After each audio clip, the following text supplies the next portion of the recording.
Sometime last year, I decided to start experimenting with inks.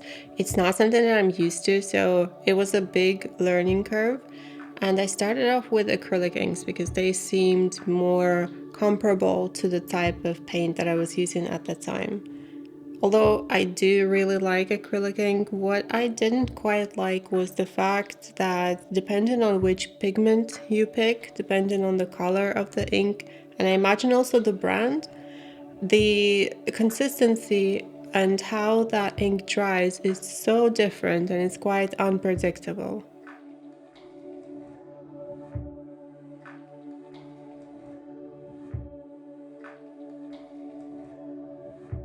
Then, sometime later, I saw a fellow artist and friend, Adeline-Julie, make her own inks, and I was hooked. It's so interesting to see how handmade ink differs from the one you can buy in the store, and I kept pestering her about finally making several batches to sell. Well, she didn't do that just yet, so you can't buy them, but for my birthday, she kindly sent over two sets, I guess, or two vials of ink for me to try, and I could not wait to try them out and see how they would look.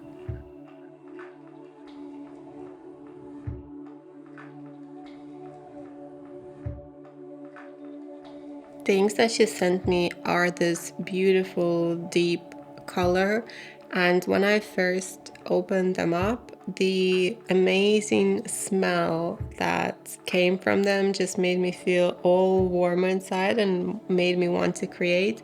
It has a really nice smell of star anise or just something really Christmassy. There's something really Christmassy about them. And what's even more amazing is that they are foraged from the Belgian countryside. So all of the inks come from the earth, if you will, or from nature. And they're made with love and care by Adeline-Julie herself.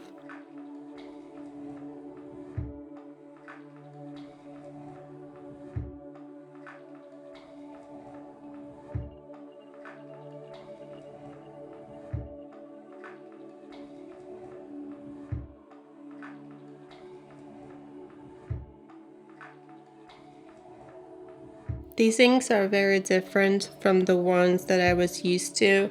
The consistency is quite different from acrylic because they don't contain any acrylic in them, so they are much more watery than I was used to. But it presented a really interesting challenge to me because I needed to work out what is the best approach of using them for the style of art that I make and how can I combine the two.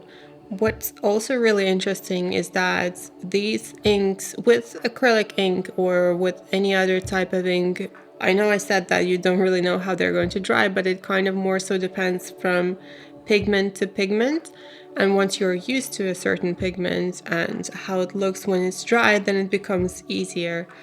Whereas with these inks, what I really like is that unexpected element because as they start to oxidize, they start changing color.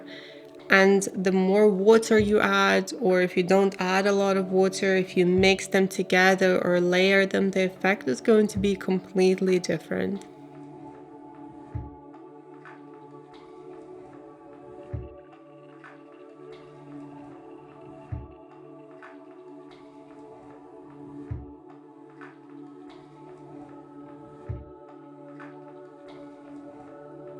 Here you see me playing around with the elderberry ink on in my moleskin art journal.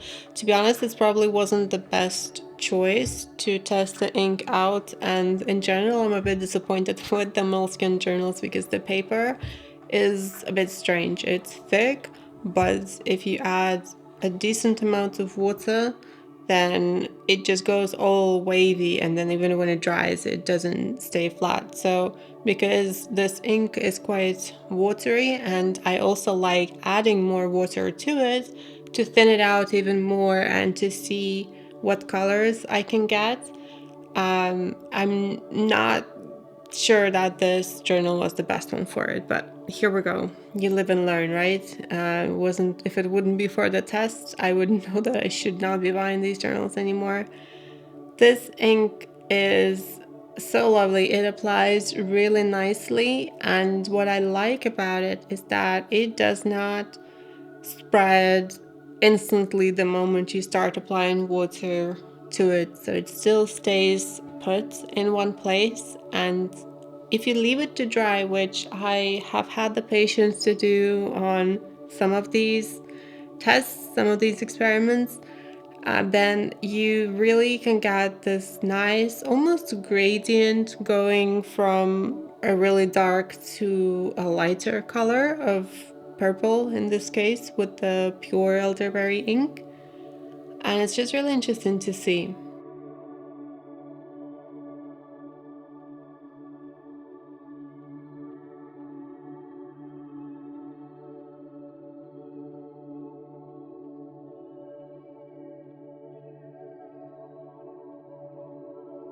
Something else I wanted to try was to add alcohol to the ink to see what kind of an effect it would create. And with this ink, I tested this also with my acrylic ink. With the acrylic, it seems to be reacting a bit more, I guess, because you have a stronger pigment in there and the viscosity is different. With this ink, it doesn't react as much, but it does create interesting variations also once it all dries up. One thing to be careful though with alcohol, if you want to add it, at least in some cases for me, I've noticed that the paper, even when it's dried, becomes a bit sticky. So be careful with that.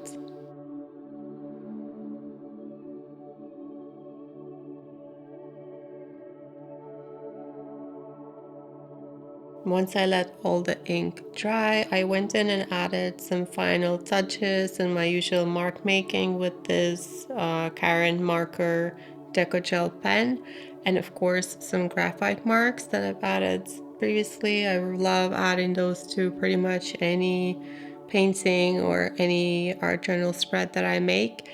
And I feel like these inks being so nice and earthy really makes those other details stand out as well. Like they're not competing for attention, they're just complementing each other really nicely.